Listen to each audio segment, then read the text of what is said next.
Welcome back to the John Fredericks Show. This is Mike Rubino guest hosting for the Godzilla of the Truth. I want to welcome Jonna Bianco to the John Fredericks Show. She heads up the American Bonholders Foundation. Thank you so much for joining us today. Thank you for having me. Well, you have such an amazing group. I'm just, reading the mission statement you have here, and why don't you share with everyone exactly what your organization is fighting for and how you're trying to hold China accountable?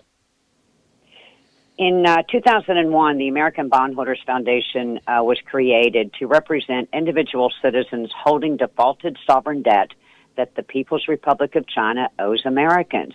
We have heard for so many years that China is financing our economy, and we should do everything to support China. At the end of the day, China owes in excess of $1.6 trillion to the American people on defaulted sovereign debt, no different than a U.S. Treasury, as governments issue debt to finance their infrastructure and their economies, long-term debt, 20, 30, 40, 60-year debt, and China defaulted, and now they refuse to pay Americans. Margaret Thatcher held them accountable to pay that debt so that they could have access to British capital markets. And as we have seen, China has unfettered access to Wall Street, to corporate America, they have over 2,000 companies trading, if you add our indexes in there, unfettered access to which they're not held accountable to play by the same rules. They take billions and billions and tens of billions of dollars from investors, American people, default, and then become the big bully, refusing to pay. And so the American bondholders represents 20,000 American citizens in 46 states in trying to hold them accountable to play by the same rules that the rest of the world plays by and pay their bills. So, two questions following up to that. One, how did this come to be? What's the history? I'm sure it spans back to the early 1900s. And then, follow-up question is why or how are these bonds still valid? Well, first of all, sovereign debt never expires. Okay. This would be no different. For example, go back to the former Bush administration. Countries, individuals who bought U.S. Treasury bonds during that administration that were 20, 30, 40-year treasuries. Does that mean that under the Obama administration we don't have to honor that debt, or under the current Trump administration? Well, of course not. Sovereign debt does not expire, not only in the U.S., but around the world. And governments issue these treasuries, these bonds, to finance their countries, their infrastructure, their development. And what we have seen with China, they have used these funds in a very aggressive manner, as we have seen with their military in the South China Seas and off the coast of Africa. And that's what they use these funds for. These funds were originally issued during the Republic of China time frame, but they were, 40, 50, 60-year-old bonds. In the meantime, the People's Republic of China, militarily wise, came in, took over, and mandated a one China policy that we have seen around the world, but refused to pay their debt. And bottom line, the U.S. government didn't tell China, you have to pay your debt, as Margaret Thatcher did. So why is Margaret Thatcher so significant? I mean, what exactly did she hold China to? How did she do it? And what's the mechanism that President Trump and this administration can do to have China repay these bonds? Well, I think President Trump, first of all, made it very clear when he said we expect reciprocity. Americans pay their bills. China needs to do the same. What Margaret Thatcher did was they used the capital markets against China and said, you're not accessing our capital markets. You're not going to continue to take money from our people until you start paying back what you owe. And the Trump administration made a huge move to that last week in requesting reviews of capital markets and all of China's businesses that aren't abiding by the same rules through the Securities and Exchange Commission that we have seen, like the Sarbanes-Oxley rules and regulations or Dodd-Frank. They hide behind state secrets and refuse to disclose any financials, just as American companies or any other companies that trade on our markets.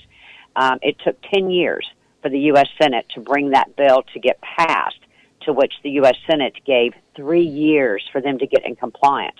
I can assure you that no American company or any other company is given 3 years to get their books in order for audit and review by the Securities and Exchange Commission. Again, showing continued favoritism to China and the pro-China lobby.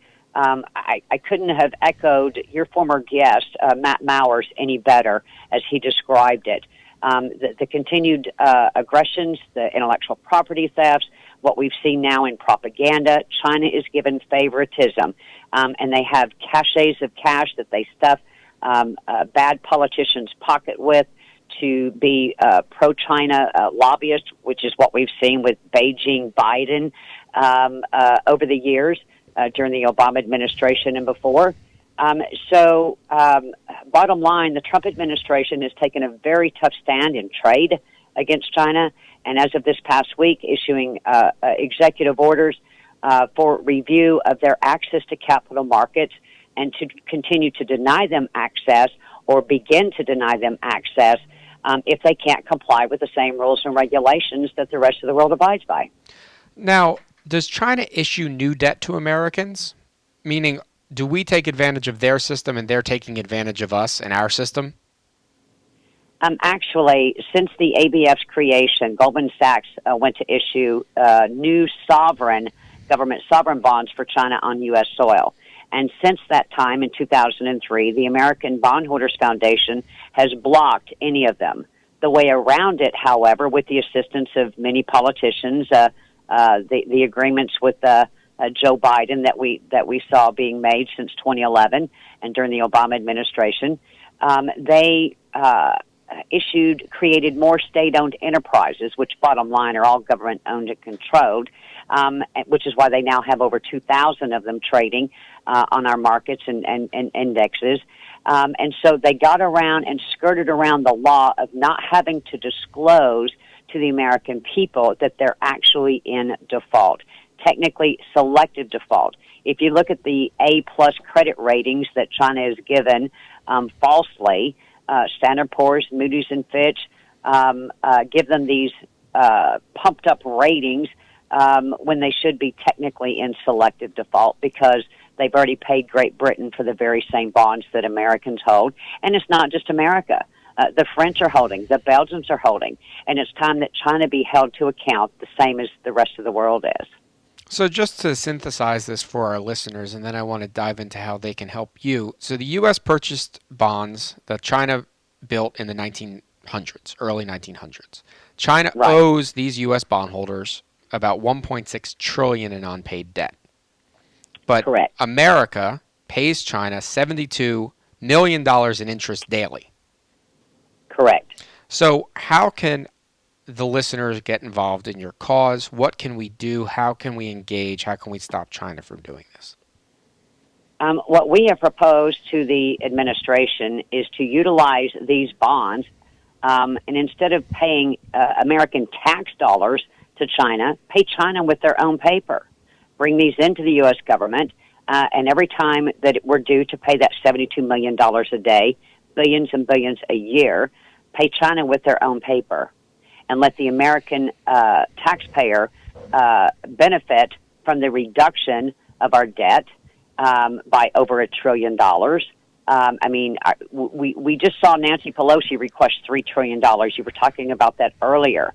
We've seen the financial devastation from the COVID-19, the Wuhan virus that we know came from China. We've seen a loss of $5 trillion in intellectual property theft from China, which is still continuing. We're seeing massive currency manipulation. We're seeing aggression in the South China Seas. I can assure you that if this was a debt that was owed China, what does China do? They immediately step in. They seize property, airports, waterway ports, infrastructure, railroads, like we've seen in Sri Lanka and other parts around the world. But if it's a debt that China owes, they stonewall, they bully, and then they make threats, just as we've seen to the United States and to our allies around the world. Well, you are fighting a noble mission. I want to thank you so much for coming on the show. Is there a website that we can go to or a Twitter handle? Absolutely. It's American Bondholders abffoundation.com, and our Twitter is ABF USA. Thank you so much. This is Mike Rubino guest hosting the John Fredericks Radio Show.